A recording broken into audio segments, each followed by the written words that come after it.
the Evolution Security Podcast.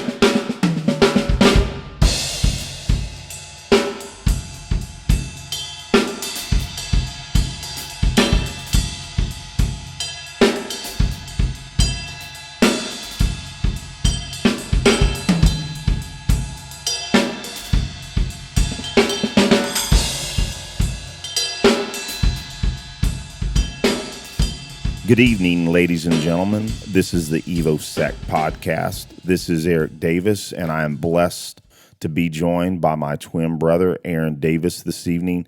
How are you doing, man? Good to see you, buddy. Good to see you, and likewise, blessed to be hanging out with you again on our blast of a show.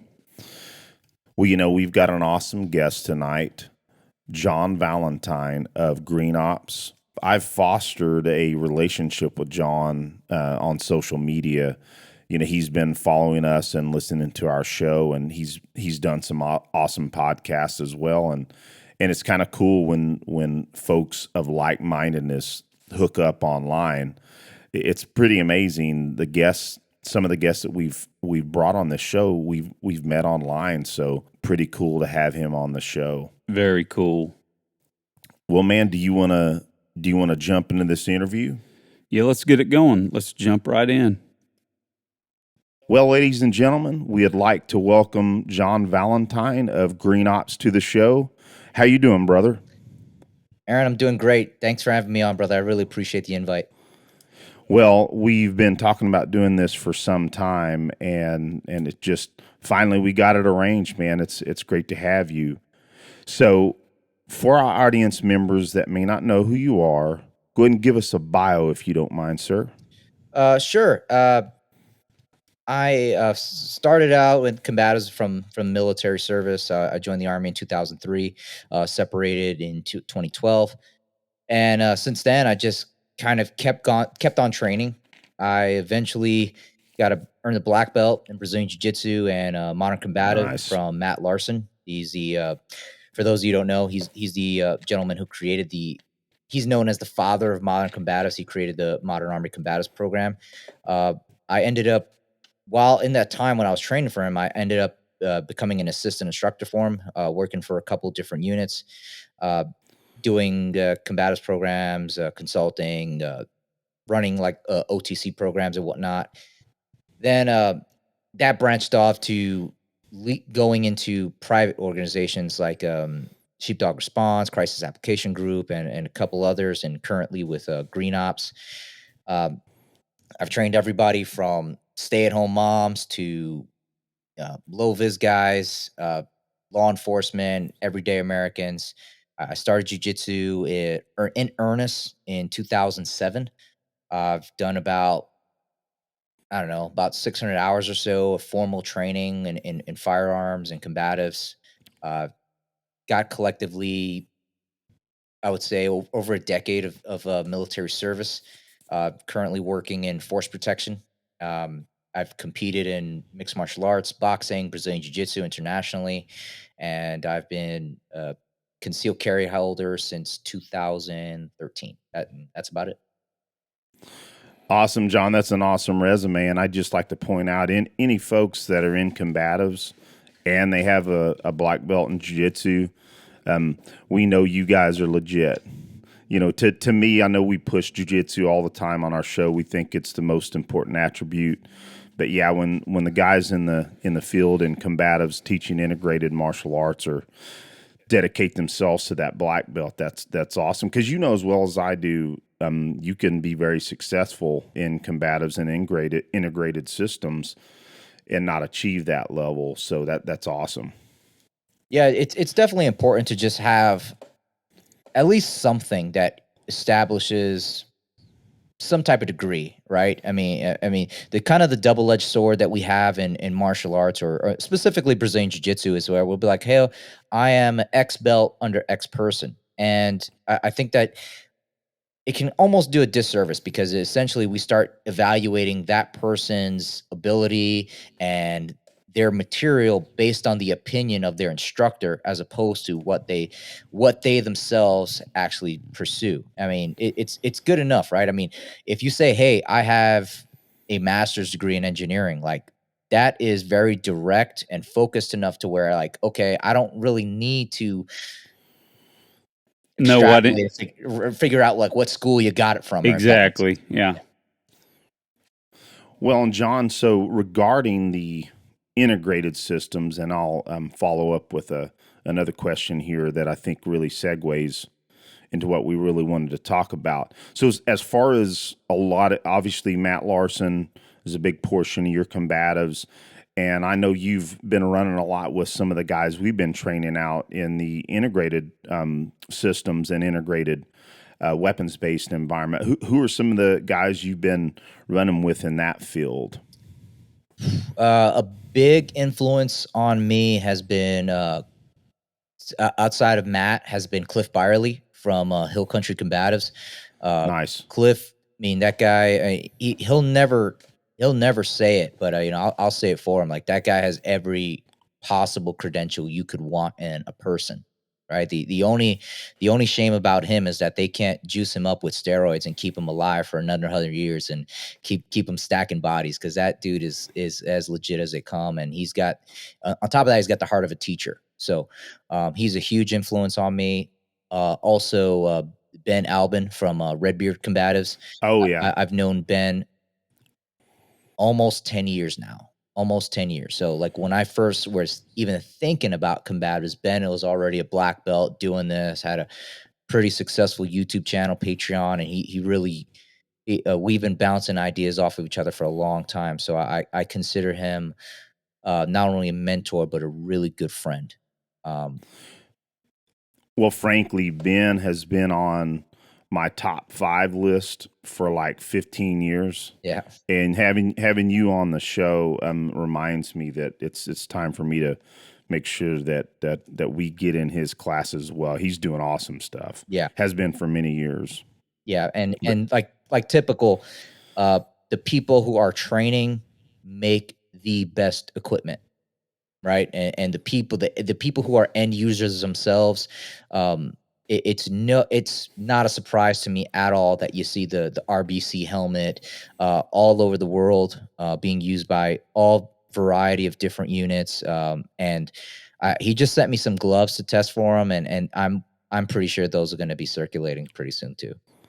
Oh, cool! I look forward to seeing them. I know that Aaron and Brian would as well. Yeah. Very cool. Well, I think it's time to maybe step on a few toes out there. I think that our audience overall, it's unfortunate that our training community is a very, very small microcosm of the general self-defense community. You would probably agree with that. Sure. It's kind of a self-selecting community. So we got a lot of listeners that we might be preaching to the choir, but we do have some listeners out there that I'm sure are new to this path. And again, we never want to offend any of our audience members, but I think sometimes it's good to give a little education on just, what we continue to believe is important. But we were kind of talking online, and you I think you coined a new word that I think it should be thrown around and used a lot, and the adjective talismaning. I thought that was pretty awesome. When I saw it, I was like, "Yep, that's a new word we need to be using out in the community, if not to jab at some of our folks and our friends." Let's just face it, we also have friends and acquaintances that probably need a little bit of encouragement. Of jabbing. Encouragement. Thank you, Aaron. Thank you, because I'm trying not to be too hard on people. That form of enforcement, right? So yeah. So John, tell us what talismaning is. So talismaning is something that kind of came to me as an observation, and it's actually something I heard from or just I derived after I heard the term mansplaining. So I was like, man, if that could be a word, talismaning could be a word. So talismaning is relying on tangible items and social media trolling as a compensation for a lack of physical skills. So, and what Bam. I mean by that is that you got people who can, they do a Google search and they'll be like, what's my favorite operator saying about this topic, and they'll basically regurgitate what that guy says. Or you got the guys who they've got some let's say expendable income, and they'll go, or maybe not, maybe they're just taking out a $5,000 credit card and they're just buying all kinds of gear, the rolling special, the compensated Glock 19. And listen, guys, if you got a compensated Glock 19, like, just stop reproducing, please. Like, so in any case, Agreed. in any case, I'm starting this all kinds of great, am I? So anyway, and then they'll just look at that as like, if I am in a physical assault, I'm going to be able to summon the power of having this talisman here, and it's just it's just that whole thing of they really believe that they've been, and we see it on the military and the law enforcement side too. It's like people think that if they've got skills or they've got a certain equipment, certain uniform, or certain outfit, that all of a sudden they were issued skills with that, and that's not the case. I mean, your ability to execute a plan comes down to the consistency of your preparation in that plan. Well, and would you not say that it also is unfortunately a pathology of the male ego too, sometimes? Yes, definitely. I'm a well, one of my friends, he calls me one of those political realists because I never I never set uh you know uh s- firmly on a position, right? I always say that there's a dichotomy in everything, right? And ego's a Absolutely. great one of those great examples of a Of a dichotomy, dichotomy. Yeah. because without ego, we wouldn't inspire to be anything. We wouldn't work hard towards anything. We wouldn't want to achieve anything, or live any goals. But a lot of times that ego, we get so invested in it, and the way these ideas and this t-shirt or these items, we get so invested in the way these things make us feel, that in order to protect the ego, we don't ever expand on what our own limits are, or we're afraid to even pursue those limits because of what it might mean as far as my own inadequacy and my own vulnerability. And like, man, I'm not as tough as I thought. I'm not as strong as I thought. I'm not as fit as I thought. I'm not as young as I was yesterday, and that's all right, as long as you're continuing on the path, and you're exploring your limits. That's better than the guys who kind of take that solace and that comfort in, well, I'm going to protect my ego. I'm not going to go out there and train because I can't let my subordinates or my friends or anybody see me be anything less than what I think I am. Well, can't agree more, John, on there is a healthy side to ego, absolutely, because it does drive us to pursue what we do in this walk ourselves, or otherwise we likely wouldn't be doing it. But we also have obvious other reasons, because the fact that we believe in real self-defense of our family, ourselves, and those close to us. So ego definitely has a part of keeping us on the path, for sure. I also, Aaron and I had this discussion not too long ago. Unfortunately, ego can also, it can get in the way of learning too. Even if the person is on the path. I know that's a little bit tangent and kind of what you were hitting on, but also you being a jiu-jitsu black belt, there's probably times where we have folks that just can't get over the fact that, hey, we're supposed to be drilling here. Yeah. It's like we're not going 100% here. I know you mentioned age, man.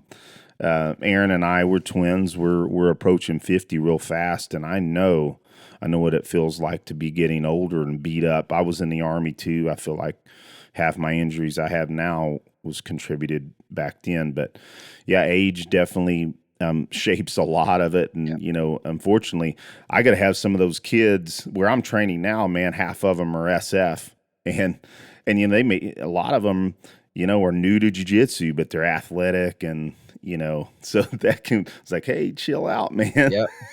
That's You know, I okay, mean, though. the key point, right, is that they can't set their ego aside enough to chill out and focus on the techniques rather than focusing on not getting tapped or trying to tap a guy they probably can't tap. When they're just literally wasting precious time that they could be learning when they're just so focused on the not losing or the winning, so Well, and not to detract, there's a time when you got to go 100%. There absolutely is. Scenario based training. Hey, we're both wanting to win, or whoever is involved in that. If you're competing on the mats, obviously there's 100% you want to put into that. I didn't want to say it's not also healthy to have 100% in there too, but very cool. I love the definition, John. I think that if you don't mind with attribution to you, we'll push that adjective a little more. Yeah, I mean, and call out your friends because I think there's all this thing about in society right now in our culture where we talk about shaming, right? A fat shaming or whatever, right? Is shaming from all like that shit works to get positive behavior, right? If you see your buddy, he's wearing something of like, I am the wolf or I'm a sheepdog, and he's, 30 pounds overweight, like, hey man, stop talismaning. If you see a dude there, he's like, oh, well, I'm not going to go fight that. I'm not going to prepare for a fight. I'll just shoot the guy. Like, all right, you're just talismaning. Like, use it right, man. Call him out, get him in the mats. I mean, use it to not just to as a means to just step on them, but just to expose like, hey, you're limited right now. You're making a conscious choice to be limited and you as dangerous as you can be. Why would you do that? Right. Can't agree more. And in a lot of cases, I think that is where the exposure in the grappling community, especially, that, hey, you may have that pistol on your hip, but are you sure you can even get it into the fight weapons access? You may not even be in an entangled fight at that point, but you're trying to draw this pistol when they're at some distance, but then they're still on top of you and you're still fouling your draw. Those are things that they don't consider. Yeah, and that is why. a tie in a gunfight doesn't sound like a great time to me. Him being shot, me being shot, that sounds like a really fucking bad time. Yes. Absolutely. Yeah, it still counts. If I shoot them and they shoot me, it still counts. Yeah. Yeah, cool. I like it, John. All right, well, we're going to take a break to talk about one of our sponsors, which is Keeper's Concealment. They're the original authority on appendix holsters and appendix training, and they offer high-performance handgun training specialized in concealed carry performance. Now, I took one of Spencer Keeper's AIWB classes, and I highly recommend that. I mean, the in-depth info on just how to set up your appendix carry rig from your clothes all the way to the holster and how you set that up. I mean, it was worth the cost to get into the class, and then just some amazing instruction on pistol techniques. So I highly recommend that. Now, Keeper's Concealment, they are also a proud affiliate of CCW Safe, the truly proven legal service membership company offering dedicated legal defense. Heaven forbid you're forced to use lethal force. Now use code KC10OFF, that's KC10OFF, and check them out at ccwsafe.com/keepers. And to buy a holster, sign up for a class, or inquire about hosting Spencer for classes, or to join CCW Safe, you'll find everything you need at keepersconcealment.com.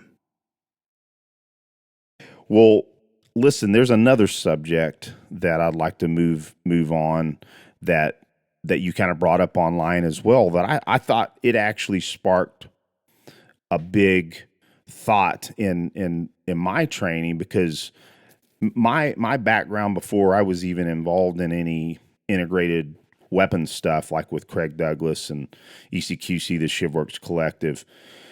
I was an instructor at a Dan and Asanto affiliate back in the day, back before I joined the Army. So our Thai boxing instructor was Arjun Chai Sarasut.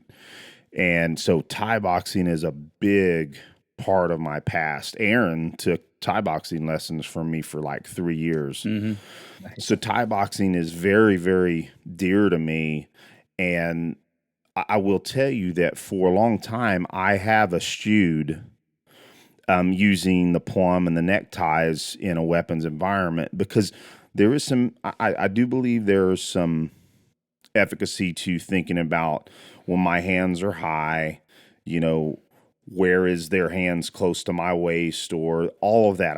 I understand that, and I do still believe that. However, I absolutely believe you're right that, and I want you to be able to explain your argument as well. I didn't mean to kind of shape it this way, but I know that I have still used my neckties and the plum from Thai in actual force on force every single time. ECQC. I remember it several times.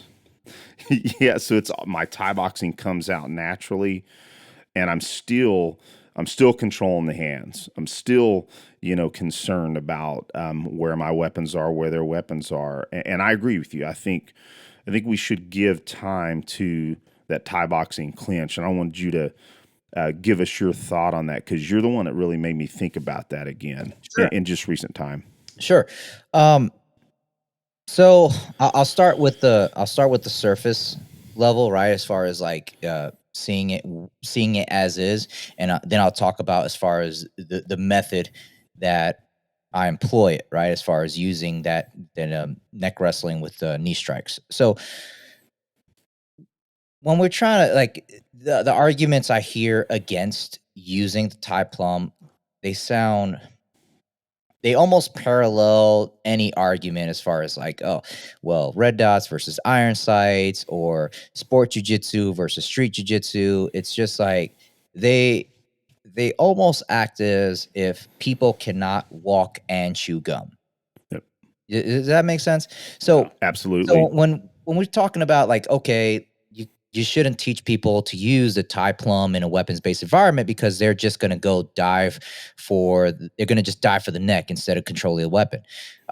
That's like saying, well, people shouldn't do sport jiu-jitsu because they're just going to jump guard in the street. Like, yep. Look, if those people are that silly to where that's going to be their thing, and regardless of the context, that look, maybe it's okay that they get removed from reproducing, right? Like, that means that they are just so oblivious to exactly what's going on that they're just kind of just like, I'm going to do the move. And any good instructor, or any instructor worth their salt, is not going to teach you that, right? I mean, personally, like, I don't think that disclosure is the answer, right? So, and what I mean by that is, should I give you every single technique in every single instance that you're supposed to do?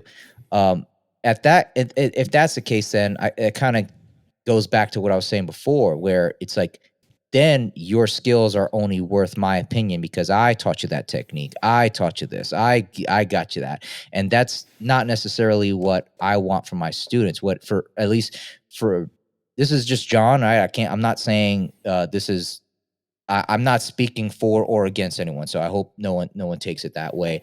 But for me, I believe if you can show a student a way to train and you give them the rules of the game, and you establish that, look, this is a great way to train, but it has limits. So we're going to incorporate this other way to train as well. Okay. So let me give you an example of that. If I were to tell you and Aaron to go ahead, hey, I want you guys to stand here, and I want you guys to go ahead and fight for takedowns. The result will be like, I was like, all right, go ahead, slap bump.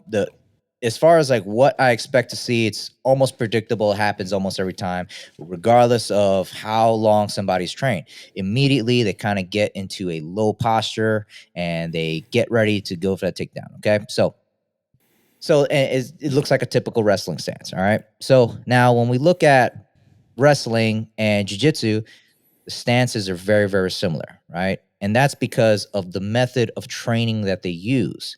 They use a way, their method of training is get the guy to the ground, control him on the ground. Now, in contrast, let's look at another grappling art. Let's look at judo, right? High level judo. The way judo fighters stand, it's very erect and almost upright because they're constantly gripping a high clinch. Now, what other art does that and also incorporates grappling? Muay Thai. Yep. So what happens is, or what we can reasonably deduct from that is the takedowns in judo were evolved based on the threat of knee strikes being in play. Does that make sense? Very good Method, point. Yeah. it's not about that the techniques. The techniques matter to where is as far as what context you're going to use them in, right? That's really what makes a technique viable. Does it work within the context I'm preparing for? Okay. Does it work for this weapon-based environment? Or am I playing for a sport? You know what I mean? That's what matters as far as the technique, what technique I decide to use.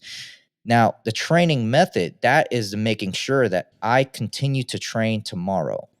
Because in combatives world, we got this terminology we call the terminating training. So, for instance, let's just say I took you to a class, you did the class, it doesn't even matter how long it is. It could be 6 days or 6 hours, right? You half-ass learn the techniques, whatever it is I'm going over, whatever the material it is. It almost doesn't matter. Now, if I don't give you a way to continue to extrapolate, to expound on that technique, to repeat it, to refine it, to provide you a bullshit filter for that material, if you don't continue to train it after, that means the training has officially ended at the end of the course, right? And then whether it's 6 weeks, 6 months, or 6 years from now, where it's time to call on the skills or call on what you've learned, it'll be as if you never had it because you never had a way to keep on doing it. So as far as what I'm doing with the neck wrestling with knee strikes is, number one, is provide an effective filter for training, right? So like you got thousands of jiu-jitsu fighters right now, and I love Brazilian jiu-jitsu. If I can, I'm gonna go out like Elio Gracie, not rolling until I'm 95, right? But there are some bullshit fucking techniques in Brazilian jiu-jitsu. Like self-defense jiu-jitsu is almost fucking terrible for self-defense. Like you got these guys doing the double front choke defense, and they decide to step back and roll their head under the hands and as a means of escape. Now, if you've done Muay Thai, or Muay Thai neck wrestling for, 2 minutes, you realize that's a bad fucking escape move, right? Oh yeah. And it's because like martial arts mostly is anti-intellectual. Like most martial arts, they're not agnostic, right? They have their grandmaster, and that's the deity, and we're not going to do anything that can make the deity look bad. Okay, we're not going to slaughter the sacred cow here. And combatives is almost the exact opposite. And that's because the end user is at serious risk. The end user is liable to have to use it. Like, I mean, the year I started teaching, I had 3 students use the training that I taught them. Like, and that's like, I can't afford to, hurt, be concerned with hurting someone's feelings or making sure that I prop up my professor or my master, whatever it is you want to call them. I'm a grown freaking American. I ain't calling no guy master. Like, it's just not happening. And as far as the consequences, man, the consequences are too great to not make it real and to not make it to where like I have the confidence that this is going to work under, various contexts, and making sure that I have a viable solution that I can rely on. Well, and John, if I can frame a follow-up question this way, is that not why in the combatives and the weapons-based environment family or community, why the combat sports model just seems to be the best method? Because you can run those models at high resistance a resisting competitive opponent and gain access, myelination to those techniques, right? Is that your thoughts on it as well, sir? Yes. So I kind of go through this through 4 steps, right? It's first I give you the training methods are going to be cooperative and competitive because I mean if it's all 100% full resistant combat sport, you know, if we make it like I almost don't use combat at all. Like if I think about it, I almost don't use combat at all because the biggest challenge is, you know, it's a long day, man. You're doing 8-9 hours of grappling. That's a long day, especially if Oh, you're yeah. not used to this. So um I purposefully and intentionally making sure that manage the pace of the people because if not, everyone will kind of they'll just the training intensity will slowly start to escalate Oh, further yeah. and further. Um, so the first thing is that making sure people can repeat it, a certain training method. So let's just say something simple like pummeling, right? You can do that like almost so light where you barely breaking a sweat. You can also do pummeling cooperatively at a point where it can jack your heart rate up to like Oh, 170 yeah. real fast, right? And so so that's the method is as far as my opinion is that I need people to they need to be able to do something enough to where there's training value at various degrees of intensity and they're able to repeat it and it's easy enough to that they can learn it and memorize it in a couple minutes. Yeah, pummeling is an excellent example of that model for sure, John. I mean, it that's obviously one of the best methods of getting folks understanding clinch and being able to control the hands. You know, control the hands. The hands are what kill, right? So, yeah, that's awesome. We love our pummeling in this group as well, for sure. Cool. And one thing too, I forgot to mention with the neck wrestling. Um, one thing that people, I see this play out every time, right? So imagine you're all right. So typically, the final evolution is going to be 2 fighters, 1 gun, right? And one fighter has to get the gun out against the other one, and it's not. It starts in a deficit. That's on purpose, right? And starts up against the wall. That's on purpose, and it also starts when one person hits the other in the face, right? That's how everything starts. And it always happens where even though they've trained it all day, they're going to rush to get the gun, okay? Because they're not going to look, I don't expect anyone to be a superstar stud if it's the first time they've ever done it. There's always one where they've never done anything before and this is just, you know, they're just getting their feet wet and then they come out and they do this evolution, right? So, they're going to do what they've always done. They're going to rush to the gun, right? Then they float it out there. Then the opponent grabs it. Then you've got 4 hands on 1 gun, and it looks identical to where you're watching 2 dudes fight for the plum. They're standing tall, they're reaching, they're pulling, everything like that. And the other thing is that with the terminology of weapons based grappling, people only focus on the grappling.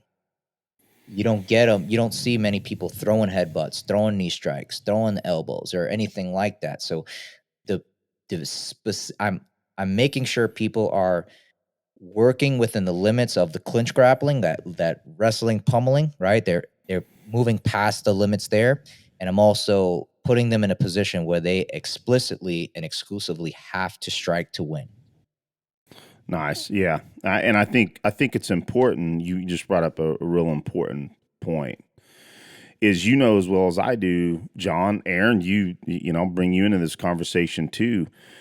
If all you're doing is doing a evolution where the focus is pummeling and somebody is trying to go for a weapon and it's just use your example, one person has it, the other person knows that they have it, so they're looking to get a hold of it, you know, and in many cases you're just the pummeling can become a stalemate at sometimes if both of them are strong, both of them are, you know, one of them's got a decent underhook, the other's got a decent whizzer, you know, and you know, it's just it's a difficult position sometimes. Just that one elbow or one strike, and then bam, you've got an avenue towards it. So I think it's a good conversation to have, because I know with my background in Thai boxing, it comes out, but in my own training in recent years, I have not forced myself to do more of it. So I think, John, one of the best outcomes of this discussion is it's like, yep, I need to start incorporating it into my training more again. So no, that's a great way to explain it. Now, bro, how long ago was it? You were in Thailand for several weeks, and you did a little bit of training there. That was pretty cool. How long ago was that? Oh yeah, this would have been 2017, I think it was. Yeah, and I won't lie, I hadn't done any Thai boxing of any magnitude for many years, but I was in decent shape when I went there, and I just went to a few camps, and I mean they put me through the work, though. I mean, anybody that knows a Thai boxing workout, if you hadn't been doing Thai boxing, I don't care what kind of shape you're in. What's funny is one of the camps started out with, the Thais love those rope. When they give you a jump rope, it's a real rope. It's a heavy ass rope. Yeah. And I think I did like 3-minute rounds with that heavy rope before we even did any Thai pad work. Oh yeah, that was something else. And then at the end, the sparring. Yeah, I'm not gonna lie, I got my ass kicked quite a bit. It was. There's no shame in going to Thailand and getting beat up in Thai boxing. I lived in Holland for 3 years, and so, Nice. so I trained with a bunch of Dutch kickboxers. Yeah, I used to get beat up every day. I didn't learn anything other than I got a good pain tolerance, because I just got my butt kicked all the time. Man, the Dutch kickboxers, man, amazing. Yeah. And I think that's come out in the open fairly well in recent years, that they've gotten their due respect for sure. Yeah. So, John, with all that discussion, incredible thoughts on, things that we should be doing in our training if we're into this path, and we kind of hadn't, the Thai boxing clinch stuff, I'm going to start plugging it into, at a minimum, with one of my training partners, that we do a lot of this stuff together on the side, and start playing with it some more. On that note, so we've kind of hit on some pressure testing. Again, we're kind of followers of Craig Douglas and the Shivworks Collective, multi-time alum in those courses. So pressure testing is something we believe in greatly. And we kind of talk pre-show. Any of our force-on-force classes we've done up to this point under EvoSec purposely have been with blue guns. Mm-hmm. And I wanted to talk to you about, you're a UTM instructor, correct? That's correct.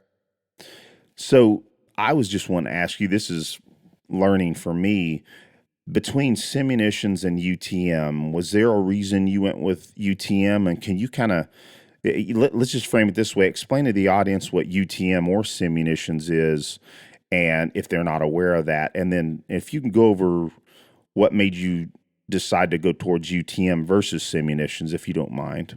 Sure.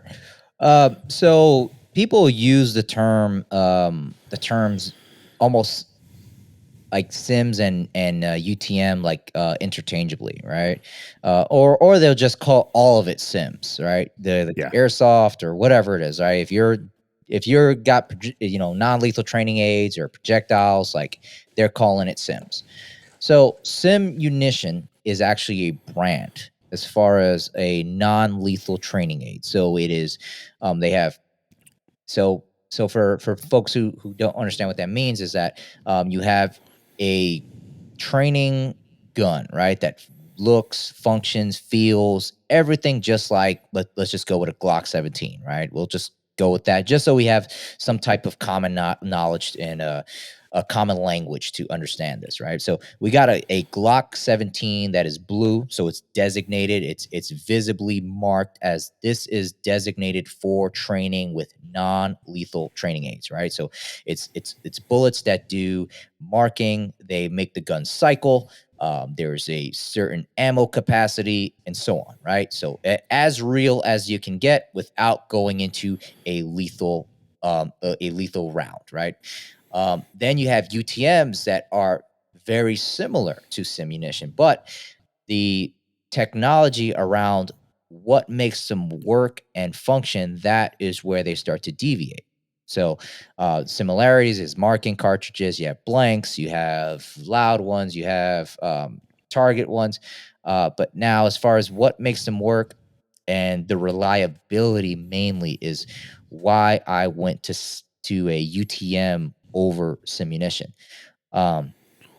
So Sims are notorious for their marking cartridges will get stuck inside of the barrel Yep. of a training Glock or something like that, and you know that it really holds up training because it's not like you can just go ahead and just pull it out. Like you have to go ahead and get some type of rod and kind of push it out so that way you can extract that from the barrel, right? The way the UTMs are designed, it's like the back of the cartridges, it almost forces the shell, right, in or the case into the barrel first.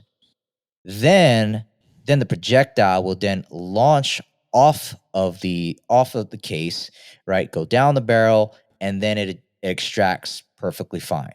And so I know I'm going to be underselling it. Probably Tony Lambre is probably, clutching his millions of dollars right now, worried about how I'm selling this. But I mean, as far as like how that works, you have the you get the primer that's struck, then it's like it almost pushes the case into the barrel, and then the projectile launches out through the barrel. So it's like a really smart way as far as making sure. So most of the other non-lethal training is they have one primer, right? With the UTM, there's actually two of them inside of it. I didn't know that.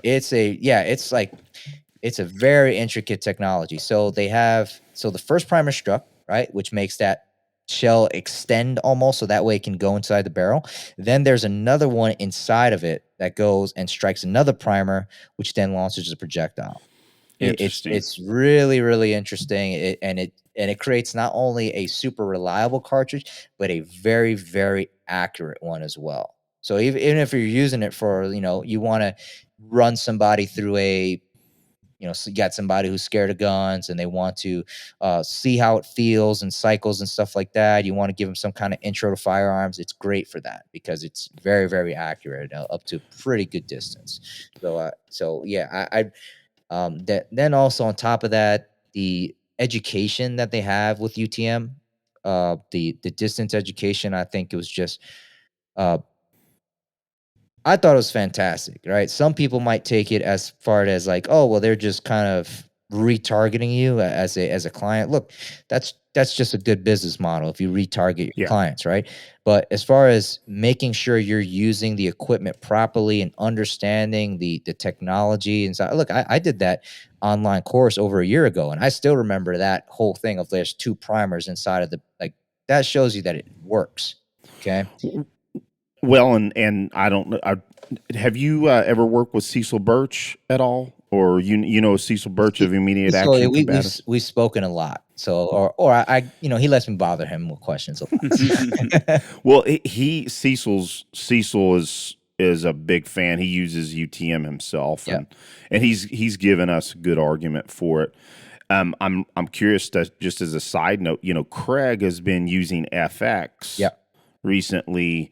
Like the last 2 times we hosted Craig for ECQC, he used FX, and they work a lot better, in my opinion.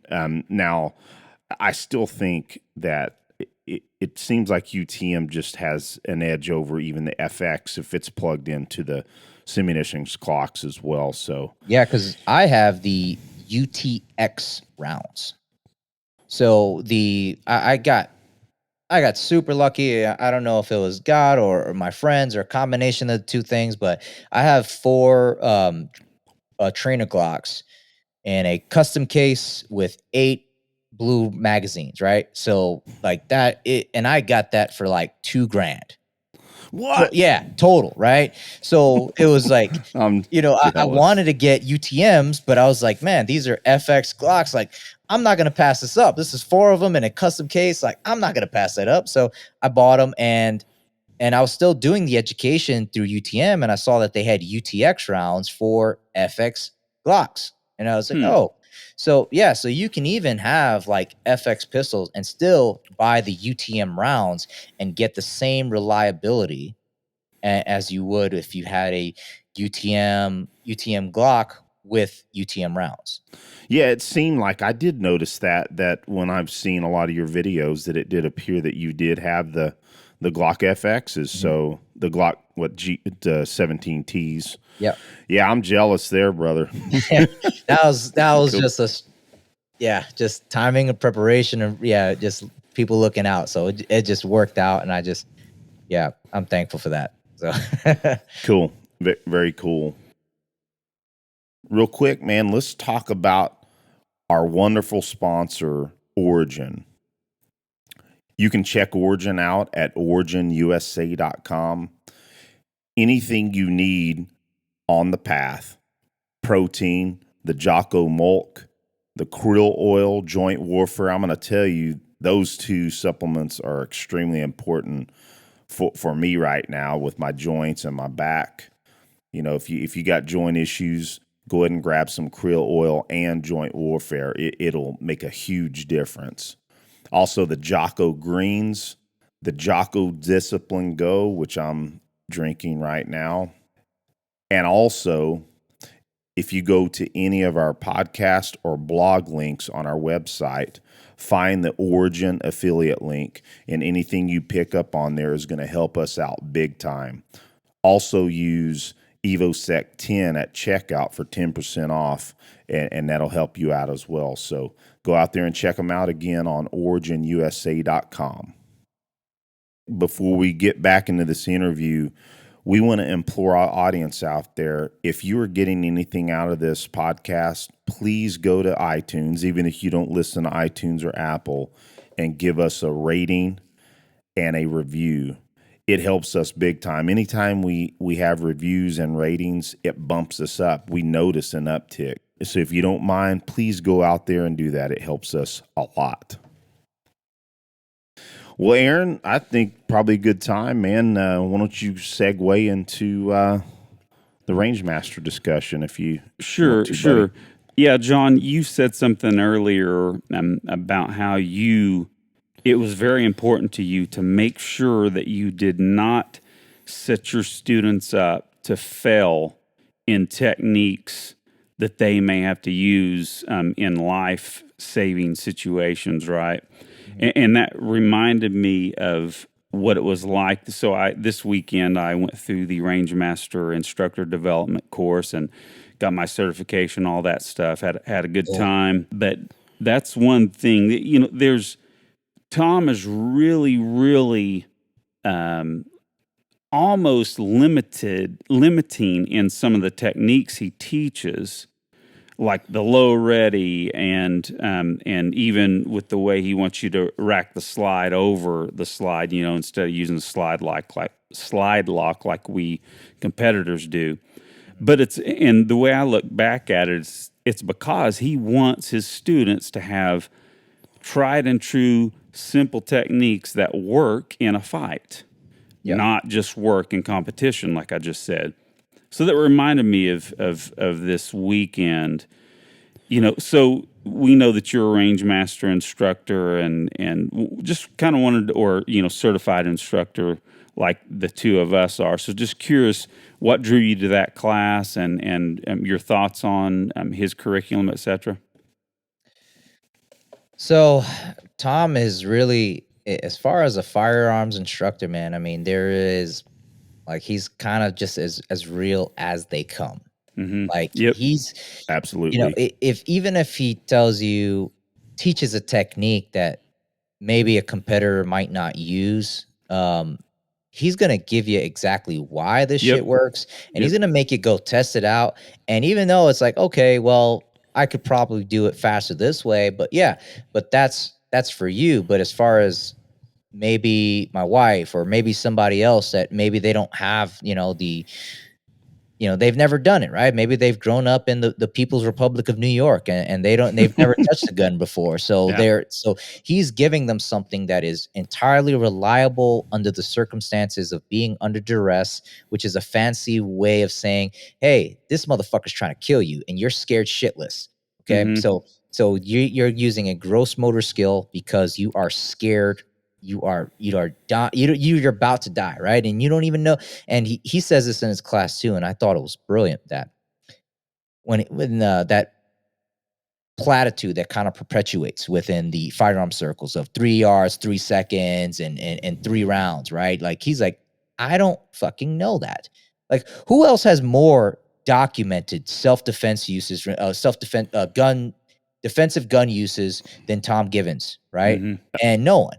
And he will say, I don't fucking know what's going to happen to you. Every fight that people are going to be in, it's going to be unique and specific to your circumstances. And I just thought that was brilliant, and it's stuck with me still. And with that in mind, I think that's what really drives the technique, is that regardless of the circumstances, I know this gross motor motion will be reliable under the worst conditions, whether you're, dazed and confused from getting a pipe to the face or something, or this person just like shoved you up against the wall. Like, I think for him, like his context and his view, right? His bias as a trainer, like that's where he comes from with that. So, that's mainly what drew me to Tom. Like, he doesn't have, like, if I ask him a question, he never gave me this like, oh, well, that's just the way you do it. He gave me like a long history, right? So it wasn't even just what he taught and why he taught it, but it was the history that helped him.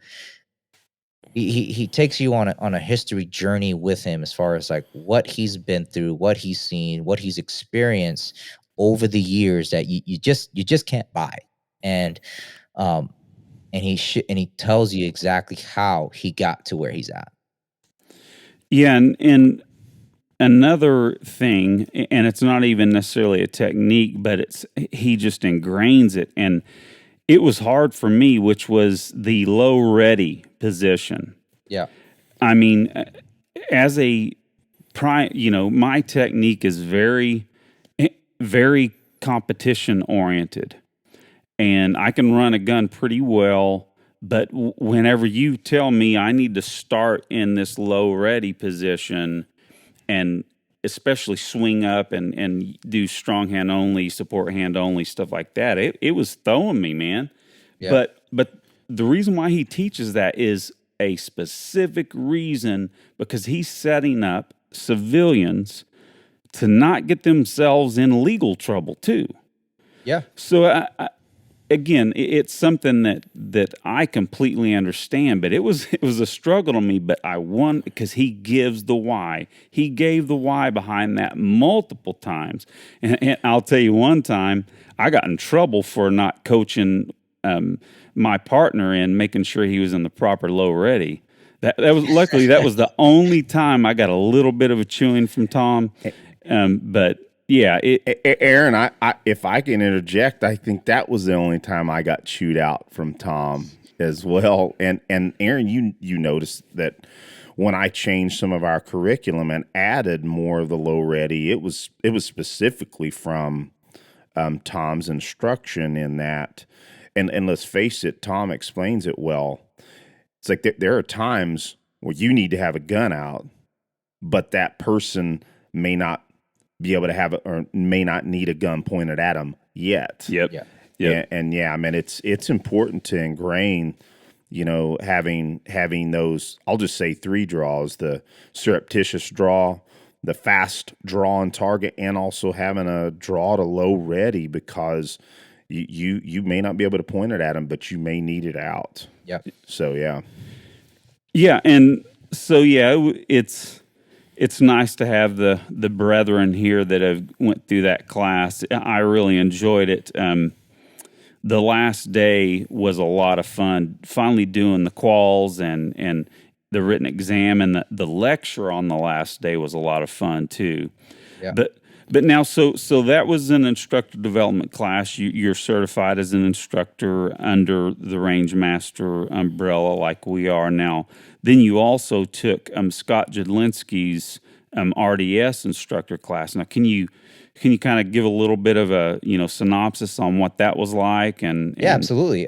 Scott Jedlinski, like he's open about as far as like not having a background, no military, no law enforcement and stuff like that, but he's a lifelong martial artist. And what he does in his class is that he teaches shooting the way a martial artist would teach something, where it is very supporting structure, right? Working from the feet up. Like, so imagine if you're showing somebody boxing, I mean, you're not going to show them how to throw overhand power strike off the bat. First thing you're going to do is making sure that they have a good stance and balance to as far as to exert force, right? They can get as much as they can as far as generating force behind the punches, right? Because that's really where everything comes from that rotational torque.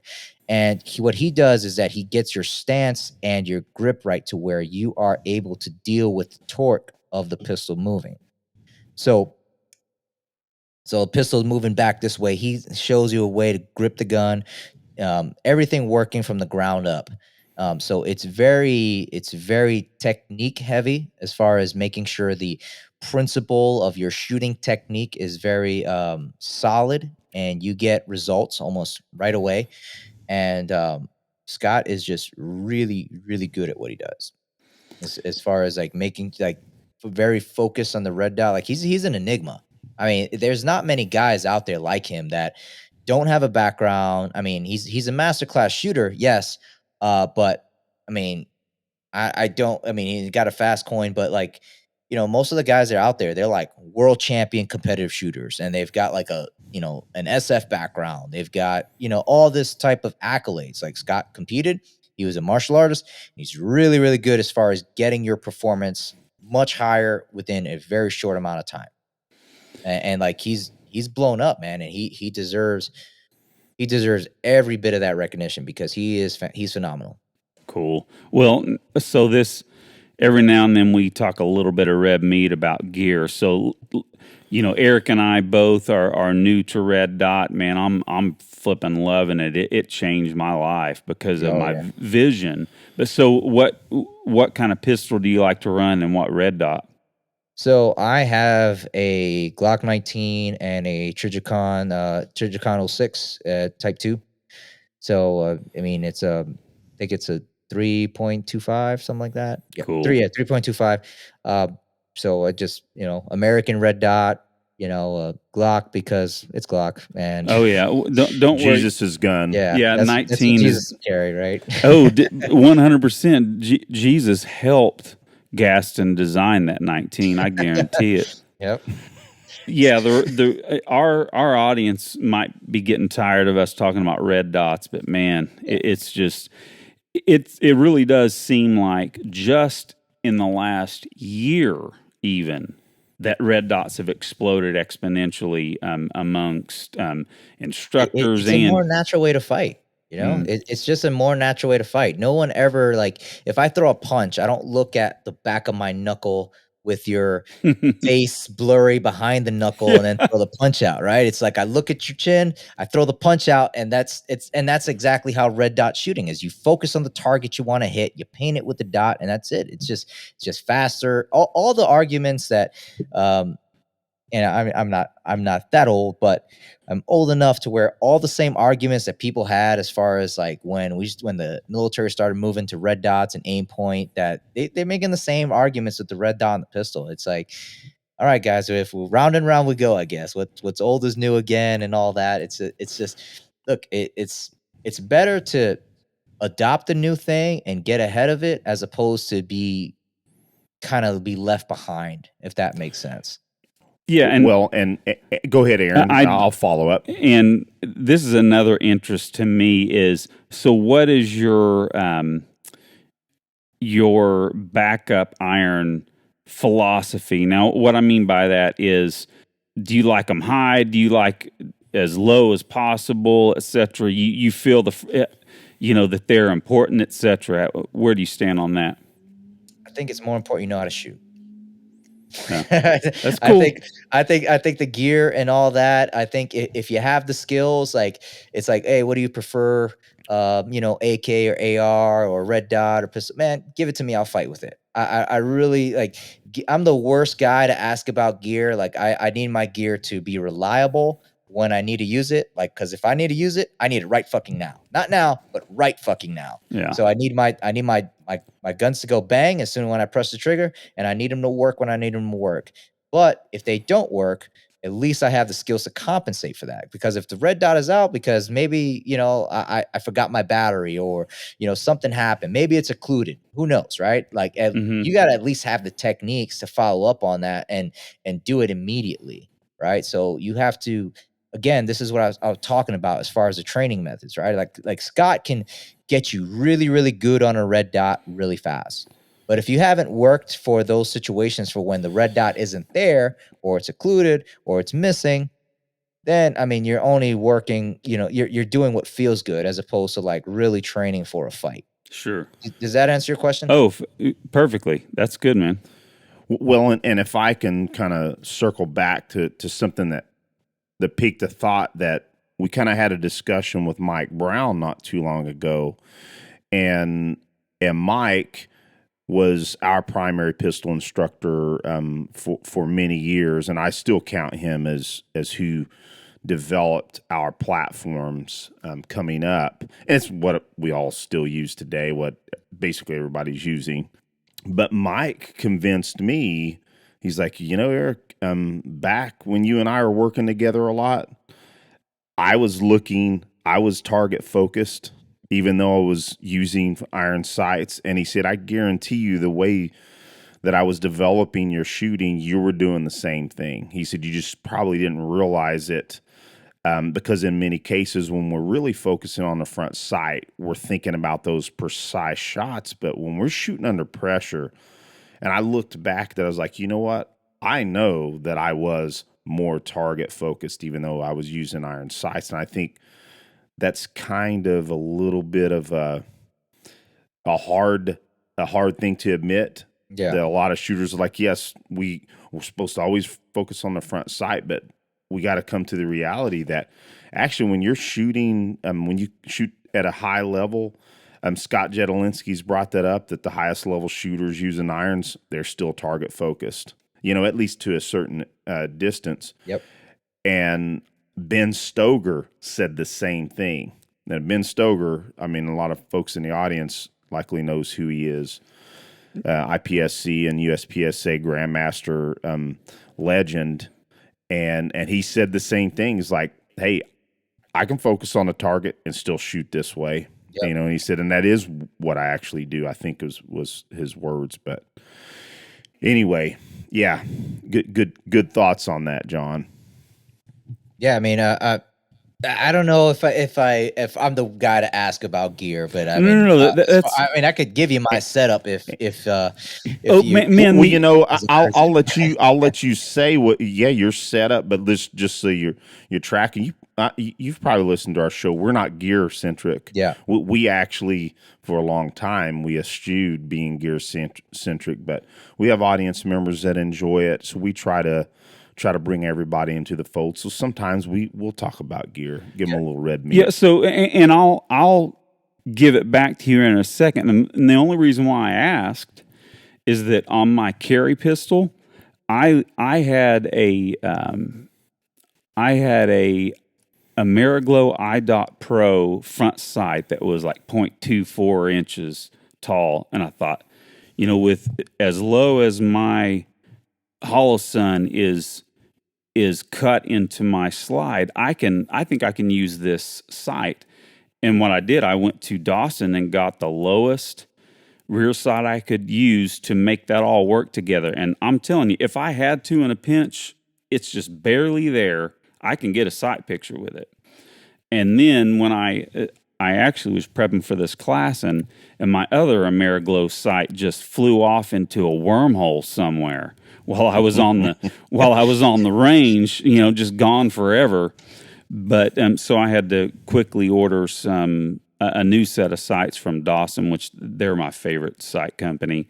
But so in this time I got them just a smidge taller, but I still don't really like the idea of having a perfect, co-witness. I still want them as low as possible. But to me, the most important thing of a aspect of backup sights is having the front sight as a reference when you're hunting for your dot, especially in some weird type of presentation situation. So those are my thoughts, as low as possible, but to still be able to use them. Yeah, I mean, I don't disagree with that, right? If that works, that's fine. The way I do it is I'm bringing it out and I just I present the dot right under my right eye, and I'm pretty good as far as finding it. I don't really have a issue as far as needing the iron sights to reference it, but that's a technique I learned straight from Jedi, right? As far as the way he taught, as far as drawing the pistol, presenting it to where you can find the dot right away. So it's it drops in right from the top of the optic. Mm-hmm. So I'm pretty good as far as finding it every single time. That's really a testament to Scott, though. Sure. Well, Eric, did you have a comment on that, buddy? Yeah, actually, to me, I'm new to it as well, and I haven't taken any of Scott's classes, but Aaron got to interview Scott. I forget exactly why I wasn't on that interview, but I know it. I was just TDY and my gear wasn't working in the setting I was at, but I learned a lot from that show, and I'm like anybody else. I find video to review too, and I've simply been using Scott's method, where the wave from method, the compressed ready position, the wave method. Where the muzzle is slightly higher in the compressed ready, and as you're bringing it up into the eye line, that final wave and that pinky bringing that dot as it comes down from 12 to 6. Yeah. And it does work. Absolutely. Yeah. Very cool. I use that wave technique even when teaching retention shooting, right? But I have everybody marry the grip right here using that wave technique, and shit works like a champ. Cool. Nice. Well, listen, we're kind of getting a little bit long in the show, but maybe we can hit on, this is kind of a big subject, so maybe we might have to do a second show to get in a little more detail. But sure, if we can kind of summarize essentially training priorities, your training priorities. If you had a layman come to you, you got some guy coming off the street that he's like, hey, I gotta become harder to kill. What are my training priorities, John, and in what order? First thing is I need you to be healthy. Because of all the things that can kill us in all the different ways, the top 10 are health related. And then you got suicide, which is mental health related. Mm-hmm. So, and which physical fitness can help with, right? So a lot of them are physical health related. Some things you can't avoid. Some things you just a lot of that is mostly epigenetic, right? As a response to what you're introducing into the ecosystem that is your body, right? And then fluctuating, it doesn't really get listed as medical malpractice. So really, if you stay healthy and you stay out of the hospital, the top, that's it. You're already beating the top 10 causes of mortality in the U.S., right? So that's the first thing. Get healthy. And it's people will ask, oh, well, what exactly do I do specifically, blah, blah, blah. You guys already know, there's no secret for that.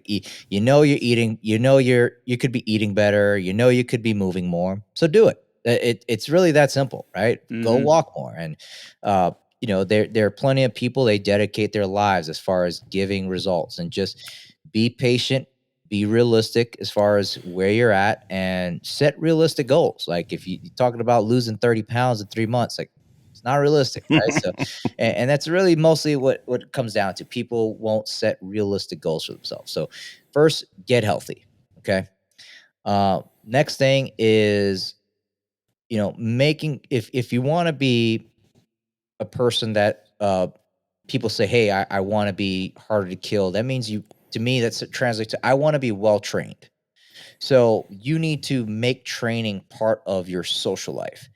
That means you integrate it into the culture of your life. That means your family's involved. That means your kids are involved, and you like the people you're around. So one of the advice that I give people when they're looking for a jiu-jitsu gym is, look, check out the classes first. Make sure you watch the culture. If it's a proving ground and you're like 50 years old, it's probably not the place for you. All right. If you can tell that the instructor, he's inviting, he's got a warm environment, the training is mostly play as opposed to Coliseum, right? It's a learning environment. That's the thing you want. That's what it takes as far as getting that Alio, going out like Alio, right? Rolling until you're 95. You need a playful environment. So the next thing is, now you've got to go beyond that. Now you have to, don't get caught up in the positive feedback loop of doing what you like doing all the time. All right, so you like jujitsu, or if you like shooting, all right, now you need to explore something you're not so good at. Now maybe do one or the other. Maybe do some, learn some boxing. Sign up for competition, challenge yourself. So that way all those people kind of get afraid of failure, but look, you should be excited for that, because that is going to give you something else to work on, right? So, you want to be capable, right? You in various areas, and you want it to be practical to your life. Like the first course I think anybody should take.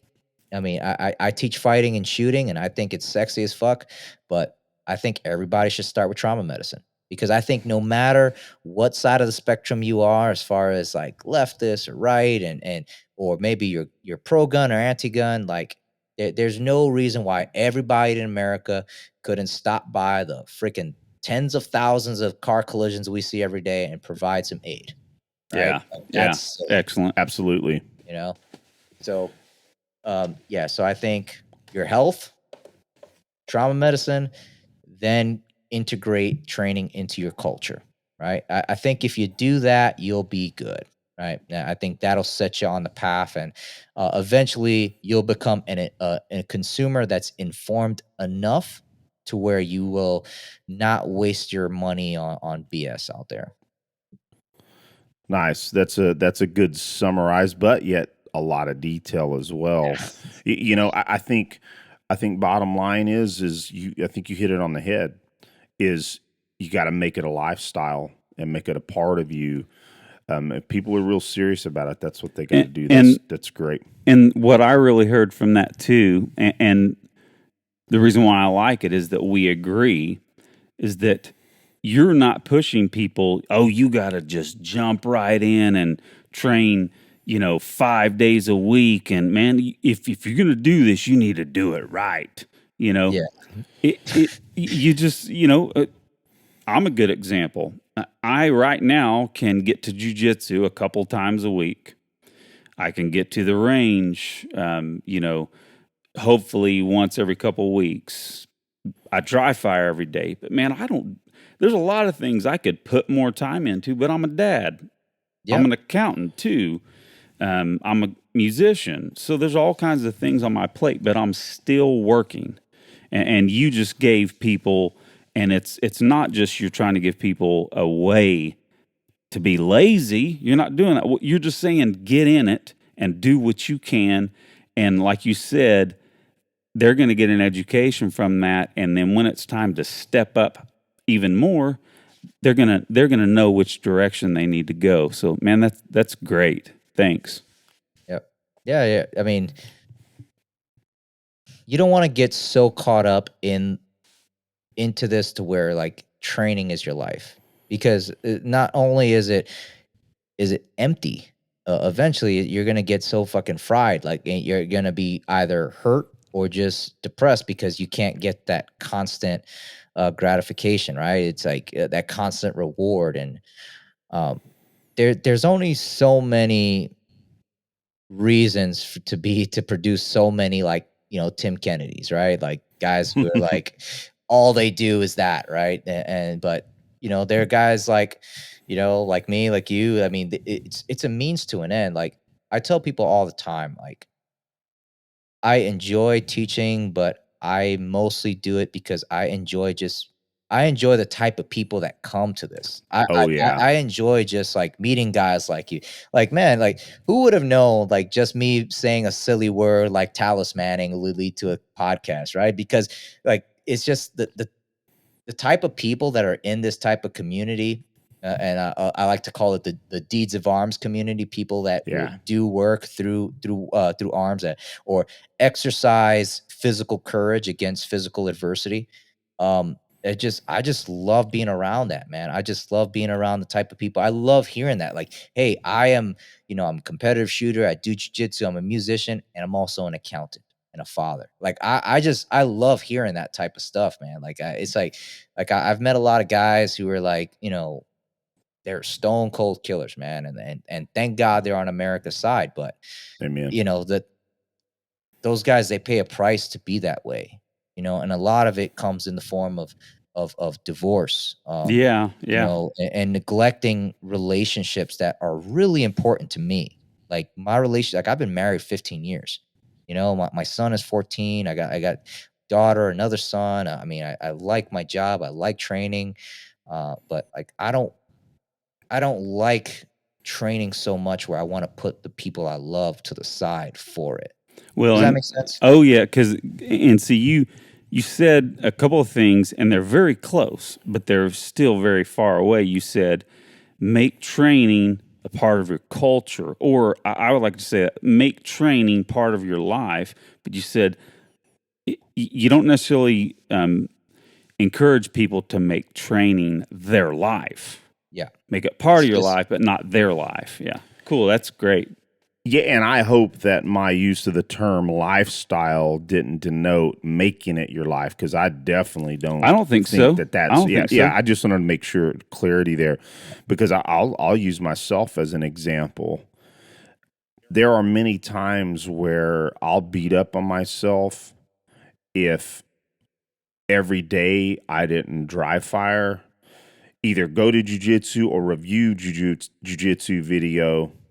If I didn't hit a hard workout, or dry fire, and as long as I didn't have a combination of some of those each day, I started beating myself up about a year ago, and then I started to realize just what you said, John.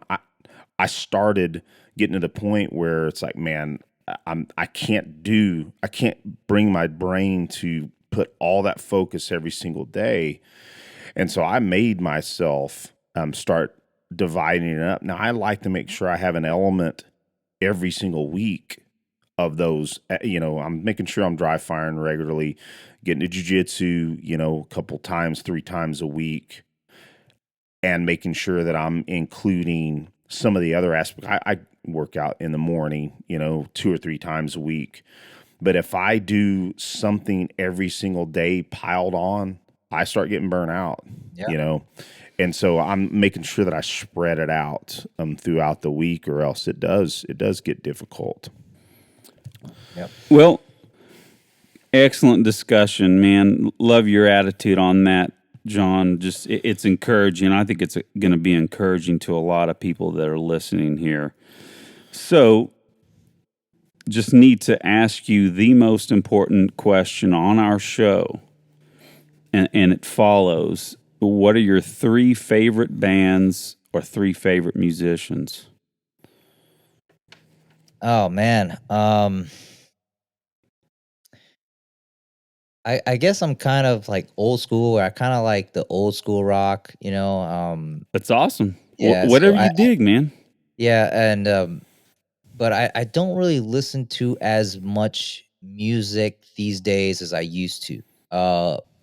I've recently bought into this whole idea totally of making I spend a lot of time sitting inside of a vehicle, right? Yeah. And I've bought into this idea of making my car a mobile learning center.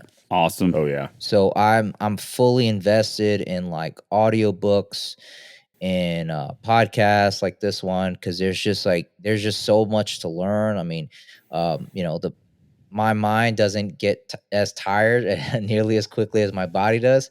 Um, so I just I really just enjoy processing some of this information and whatnot, because even if it's something where it's like you kind of know what to expect, and from certain people, just their framing can help me maybe reach somebody a little bit better, refine whatever I'm saying just a little bit more, cut down some of the fat just a little bit more. So I'm constantly trying to refine even the way I teach people things, and how I approach them, how do I reach them, and that's always a it's always kind of what I'm working towards, right? That because on top of teaching combatives for Green Ops, I also have a club here called White Sands Jiu Jitsu.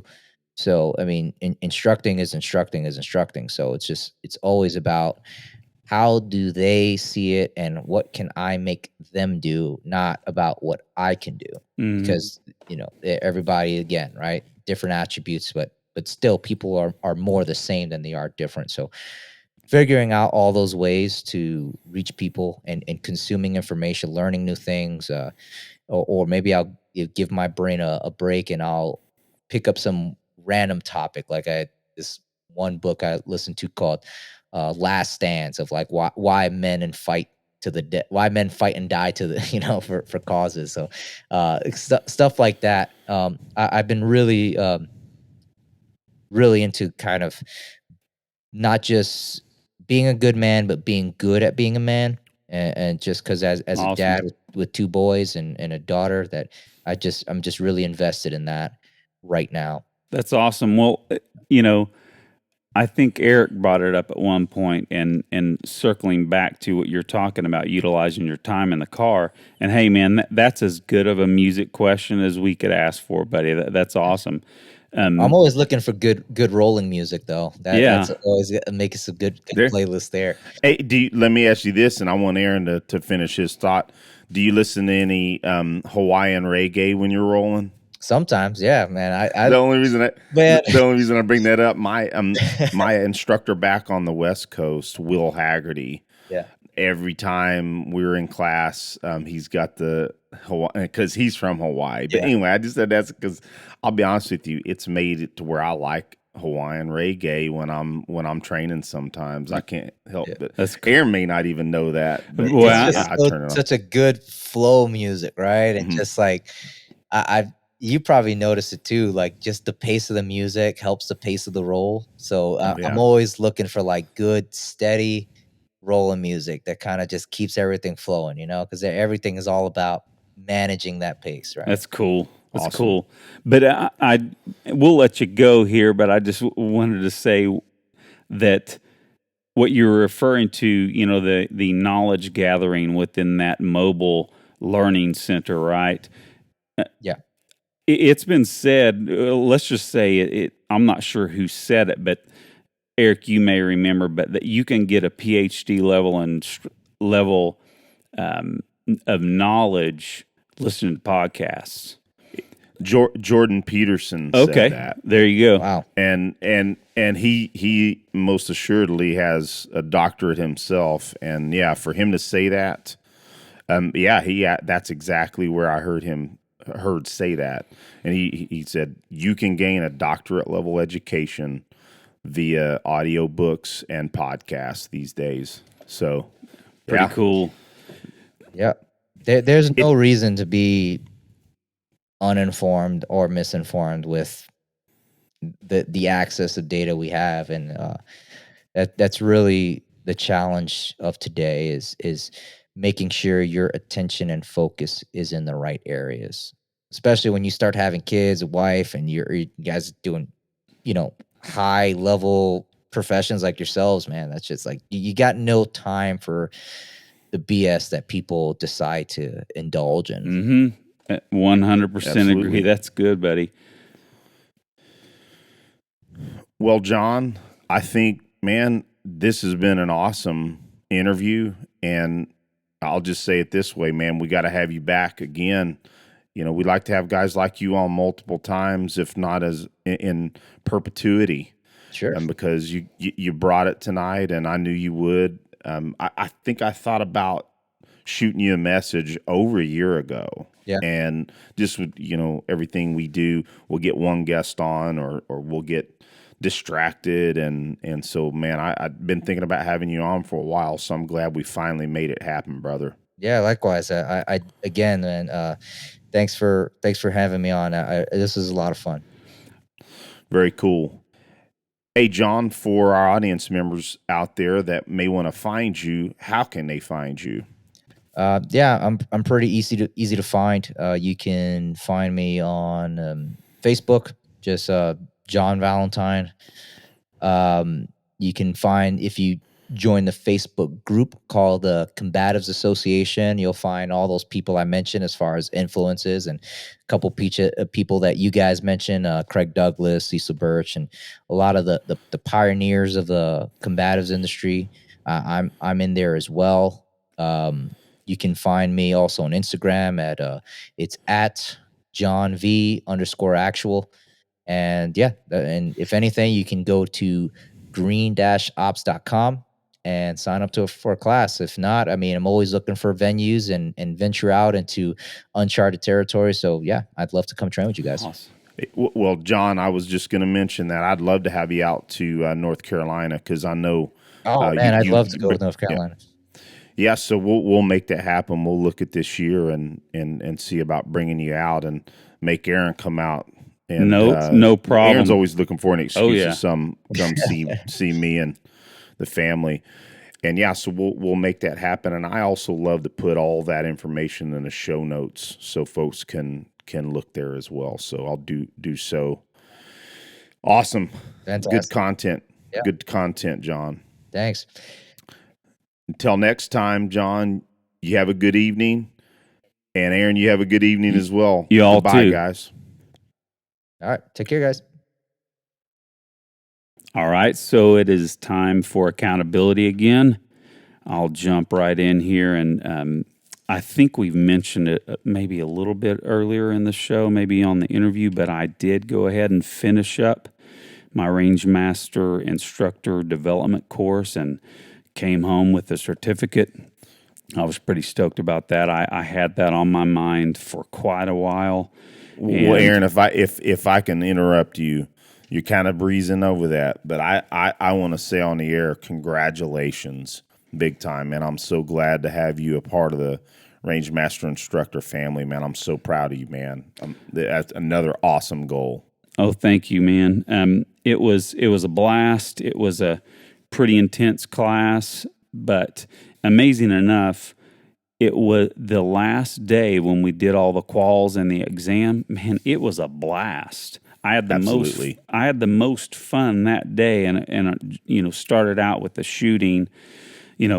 Funny, just to digress just a little bit, I did not get but maybe 2.5, maybe 3 hours of sleep the night before because, that accountant in me, I was used to pulling some all-nighters on some exams, and I just kind of, fell into that mode of study, and I studied my butt off for that exam.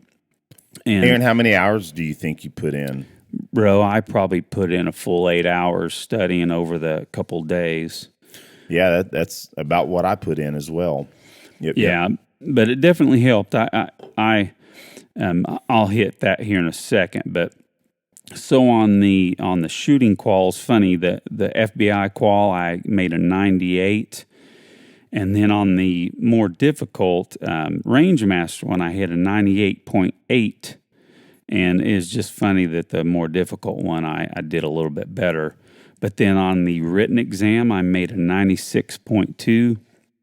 And I will say this, usually I'm the last person to hand in an exam. because I just take exams slow. But man, I was stoked. I was one of the first people to hand that exam in. Well, just real quick, Aaron, and the audience deserves to hear this as much as you do. I just want to give a shout out to you, man. You outshot me on those quals, man, by a point or so. So congratulations, man. Well, thank you. Not that congratulations, you beat me is a big thing or anything like that, but I just wanted to make sure that you had that due. Congrats, man. Well, good job. Let's just be frank. You're a way more experienced shooter than me, and so if I can get a little bit higher than you on that, hey, man, that's pretty cool. But we've got some future classes, and okay, so this is maybe a time to bring this up for our listeners. Eric and I rode skateboards when we were teenagers, and we would go to skateboard contests, and a lot of the time, we would actually be in the 1 and 2 spot in those contests. Yeah. And we were so glad for the other one for winning first place. There was never any, we didn't really compete. We didn't feel any sense of competition. Mm-hmm. It was almost like if one of us won and the other one got second, we didn't give a care. It was just like, hey, man, this is cool. Absolutely. Did you got first, man? Same thing here. I'm looking forward to, after doing this next year, I think you plan on it too. We're going to meet up and do the advanced range master development course, instructor development course. And we'll just see who wins that casino drill, or if we do that again, or who does better on the quals, because you've got that dot going now, which certainly helps out with these older eyes. But I am looking forward to gaining some performance with the dot with these old eyes, but still, nonetheless, man, I'm totally pumped about taking that class together. Yeah, just like normal. And Aaron, I'm actually learning, and my wife made me take this personality test, and it actually seemed to work, or at least I'm not a psychologist myself, but Aaron, I think you and I are protagonists, and I think it's a kind of an interesting discussion, and one of those traits is being glad for other people's performance. So yeah, it's one of our traits. So we always have been that way. We love people doing well, our buds and or anyone that maybe we've influenced or helped, etc. Man, it's awesome.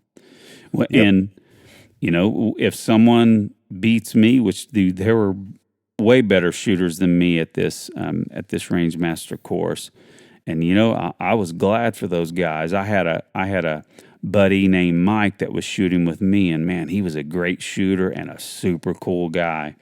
So.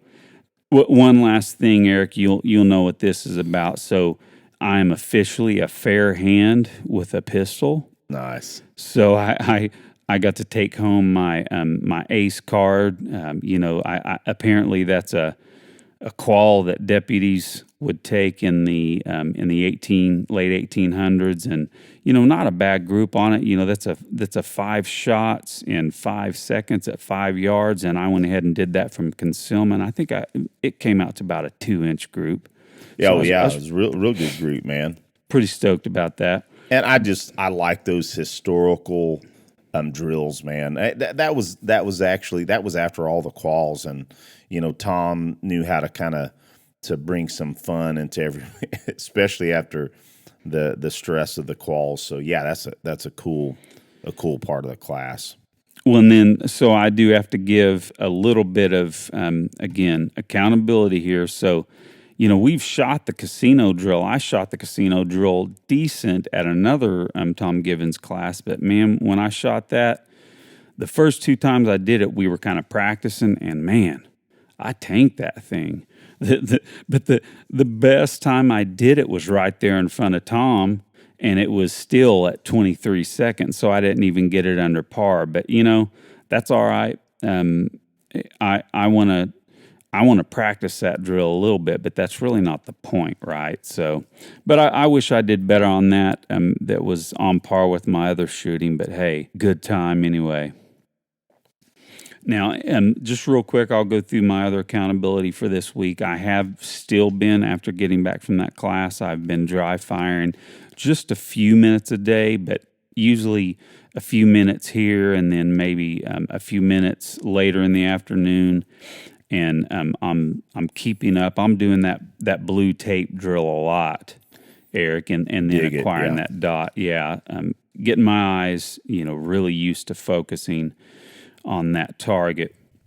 Now, I'm prepping for my gig season. Some of the listeners may remember I have a gig season, and it starts around November, and it has to do with the fact that I play with a college pep band, and so that keeps me really busy during the holiday season. But here I am in 2 weeks. I'm having cataract surgery, and I had to start taking weight off of my guitar gear and my guitar pedal board. I'm not supposed to lift any more than 10 pounds. Can you believe that, Eric? Wow. So I'm going to go to jiu-jitsu, I suppose. Oh, I can't go to jiu-jitsu. I can't do a whole lot of stuff. I'm going to have to pay some college kids to set up my gear for me. So, but yeah, you got to be careful. I haven't even thought about this stuff. Yeah, you got to be careful not to get any pressure on your eyes by lifting stuff, or it can pop those incisions. Don't want to have to go back to the eye doctor to have my bionic lenses put back in. The bionic man. Bionic man. That's right. So that's it for me, brother. What you have? Well, Aaron, I had kind of an interesting week in that I was traveling, so it kind of impeded some of my accountability, especially jiu-jitsu. But I was able to hit 2 dry fire sessions on the opposite ends of this week. Wasn't able to be armed or have a pistol with me in the People's Republic of New York, where I was on business travel. Man, I don't even think you can have pepper spray there, or it's pretty regulated. It's crazy. Oh yeah, man, it is kind of crazy.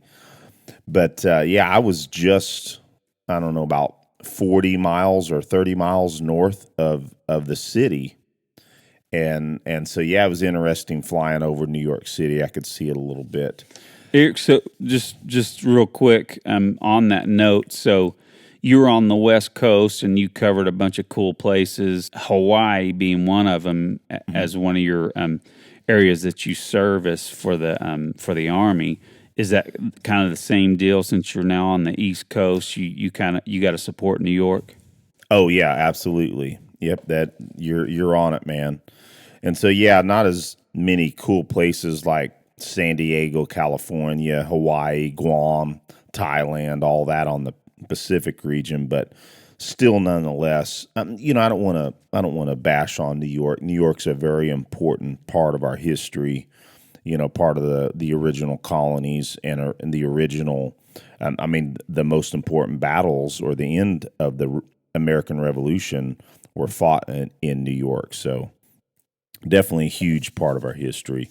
Yeah. But yeah, I didn't like being disarmed. And full disclosure, I used to have a concealed carry license in New York, but because of the SAFE Act, I lost it because of having to renew it, and I couldn't renew it because I don't live there any longer. So with that said, again, Aaron, I had those two dry fire sessions and pure focus on gaining the red dot as a part of my repertoire. And so, working a lot of the Scott Jedlinski philosophies and the tips that Eric Gelhaus gave us, and I'm feeling a lot more comfortable with the dot. Sweet. And so I also had 2 morning workouts at the hotel gym. It's funny when I go on the road and I make sure I bring at least some gym shorts and some a couple items like chalk and other my notebook for my workouts. So I knocked out some decent calisthenics, burpees, dumbbell snatches, and there was actually a pull-up bar there, so got some good pull-ups in. I got a lot of reading done. When you're on and off planes and throughout the airport, I read a lot, finished a couple of books. One of them being Mark Levin's American Marxism. I mean, that book will really wake you up to what's been going on in the universities and in leftist politics. Very, Bro, very and eye-opening. I think that's actually going to be the number one book in the country in 2021. It sold that many copies. Oh yeah, I mean, it's not very often that you hear about books selling over 1 million copies. Yeah. So that's saying something for sure. Yeah, I bought one too. I'm one of the million. Awesome. I also finished up a new book series. Excuse me, not the series, but the first book in a series called The Gray Man by Mark Greaney. Man, if you're looking for a kind of a covert operative thriller, those are kind of my favorite books. That's just where I lean. Mark Greaney's got some incredible books, and that's actually The Gray Man is about to be a movie on Netflix. So I'm looking forward to that. Aaron, you'll like this. I got a lot of practice pad work in at the hotel. Sweet. Yeah, man, I'm really focusing on mastering the 6-stroke roll and actually really kind of going old school and getting better single and double paradiddles. So that's something I worked on when I was on the road. Yeah, man, I love hearing about that. And lastly, because I couldn't go to jiu-jitsu, even though I was only 30 miles from New York City, man, I just don't want to mess with going into the city, frankly.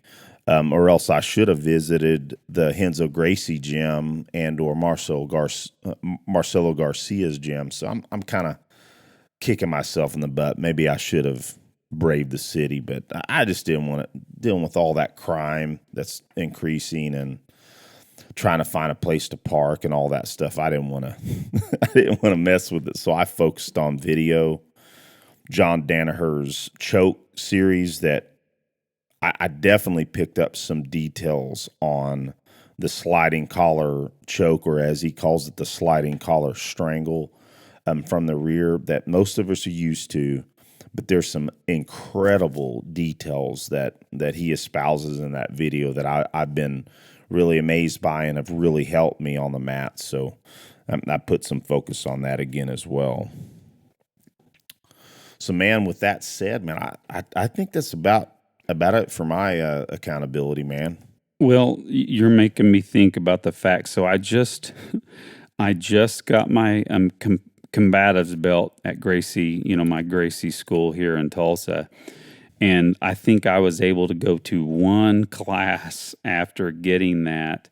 But so now I'm in what they call the master cycle.